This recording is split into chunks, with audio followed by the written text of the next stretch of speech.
L'invitation de Nasser Bourita, ministre des Affaires étrangères, de la coopération africaine et des Marocains résidant à l'étranger, le ministre des Affaires étrangères et de la coopération internationale, Abdoulaye Diop, a pris part à la réunion ministérielle de concertation qui vise à favoriser l'accès des pays du Sahel à l'océan Atlantique. Cette réunion est une initiative du roi Mohamed VI. Du haut de cette tribune, le ministre Diop s'est prononcé sur les modalités de mise à niveau d'interconnexion des infrastructures de transport et de communication afin de renforcer l'intégration régionale. Écoutons le ministre Diop avec nos envoyés spéciaux Chaka Konaté et Djili Marandiabaté.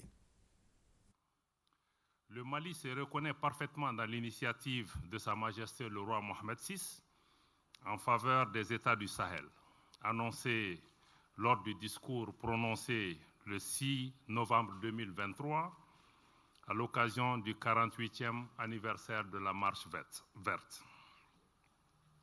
Le choix de cette célébration, dont l'enjeu revêt une importance particulière pour le Royaume du Maroc, pour lancer une telle initiative en faveur des États du Sahel, marque l'attention que mon pays, le Mali, mon frère cher Nasser Bourita accorde au développement des États du Sahel à travers leur désenclavement.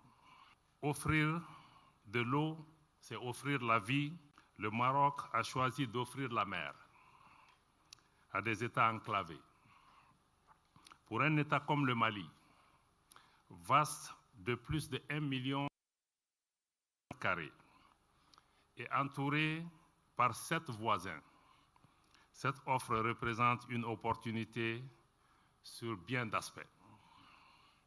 Tout d'abord, et comme prévu dans le dispositif annoncé par les plus hautes autorités marocaines, l'accès de nos États à la mer passe par la réhabilitation et la mise à niveau des infrastructures et des connexions aux réseaux de transport et de communication implantés dans leur environnement régional.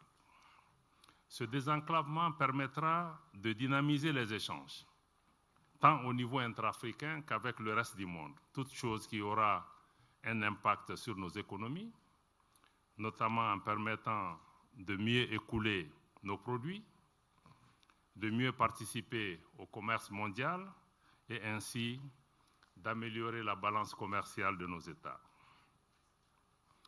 Mais surtout, et au nombre des perspectives offertes par cette initiative, je retiens particulièrement celle en lien avec un brassage et une intégration renforcée des pays concernés à travers nos populations.